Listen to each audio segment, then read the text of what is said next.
தாம் இறந்து விட்டதாக பிறரை நம்ப வைத்து காப்புறுதி தொகையை பெற்றுக் கொண்ட பிரிட்டன் ஆடவர் ஒருவர் இன்று ஆஸ்திரேலியா தலைநகர் சிட்னியில் கைது செய்யப்பட்டார்.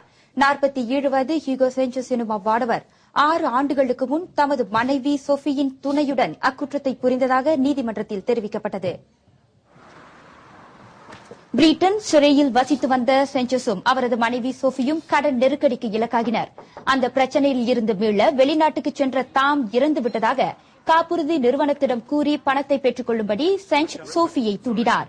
எனினும் காப்புறுதி நிறுவனத்திடம் சோஃபி ஒப்படைத்த இறப்பு சான்றிதழில் செஞ்சின் கைரேகை கண்டுபிடிக்கப்பட்டதால் சந்தேகம் எழுந்தது. அதனைத் தொடர்ந்து கைது செய்யப்பட்ட சோஃபி தனது கணவர் உயிருடன் இருப்பதை ஒப்புக்கொண்டதால் ஏமாற்று வேலை தொடர்பில் கடந்த டிசம்பர் மாதம் 2 ஆண்டுகள் சிறை தண்டனை விதித்து தீர்ப்பளிக்கப்பட்டார். அதனை அடுத்து கடந்த 6 ஆண்டுகளாக போலீசாரால் தேடப்பட்டு வந்த செஞ்சஸ் இன்று சிட்னியில் கைது செய்யப்பட்டு நீதிமன்றத்தில் நிறுத்தப்பட்டார்.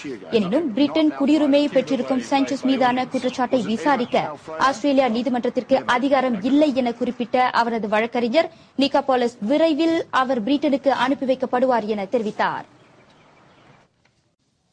ஸ்லாங்கூர் ஷாலாம் செஷன்ஸ் நீதிமன்றத்தில் 70,000 ரிங்கிட் மதிப்பிலான 7 மோசடி குற்றங்கள் மீதான வழக்கில் தராத்தாய் தொகுதியின் முன்னாள் ஆட்சிக்குழு உறுப்பினர் யாப் சுன்சுவுக்கு 2 ஆண்டு சிறை தண்டனையும் 3,50,000 ரிங்கிட் அபராதமும் விதிக்கப்பட்டது.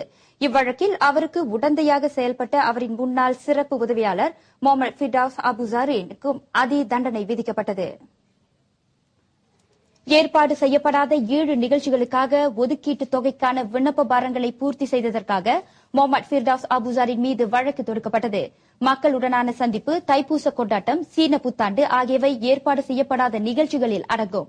ஸ்லாங்கூர் ஹுலுலாங்கட் மாவட்ட அலுவலகத்தில் 2008 ஆண்டு மார்ச் 10 தேதியில் அவர்கள் இக்குற்றத்தை புரிந்துள்ளனர்.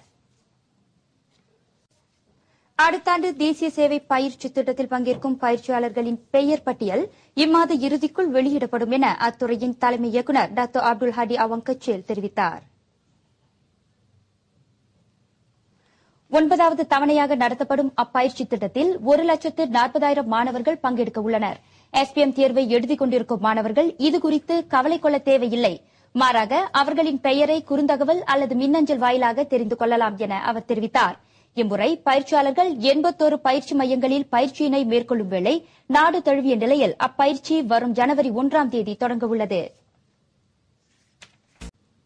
கோல்ஃப் உலகின் முன்னாள் முதல் தர விளையாட்டாளரான டைகர் வுட்ஸ் இம்மாதம் ஆஸ்திரேலியாவில் நடைபெறவிருக்கும் பிரசிடென்ட்ஸ் கிண்ண போட்டியில் பங்கேற்கவிருக்கிறார். இப்போட்டியில் பங்கேற்பதற்காக தம்மை அமெரிக்க கேப்டன் ஃபிரெட் கப்பல்ஸ் தேர்ந்தெடுத்திருப்பது குறித்து டைகர் வுட்ஸ் மகிழ்ச்சி தெரிவித்தார். கோல்ஃப் உலகின் மிகச்சிறந்த விளையாட்டாளராக திகழ்ந்த டைகர் வுட்ஸ் உலக அளவிலான 14 பெரிய விளையாட்டுகளில் பங்கேற்று வெற்றிகளை குவித்தவராவார். 2009 ஆண்டில் அவரது குடும்ப வாழ்க்கையில் எழுந்த பிரச்சினைகள் காரணமாக அவரது விளையாட்டுகள் சுணக்கம் கண்டன. அதன் விளைவு கோல்ஃப் உலகின் முன்னணி விளையாட்டாளர் பட்டியலில் அவர் 56வது இடத்துக்கு தள்ளப்பட்டார்.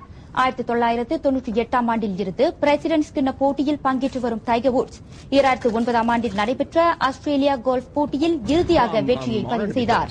இம்முறையும் வெற்றி பெறப் போவதாக டைகர் வுட்ஸ் நம்பிக்கையுடன் தெரிவித்துள்ளார்.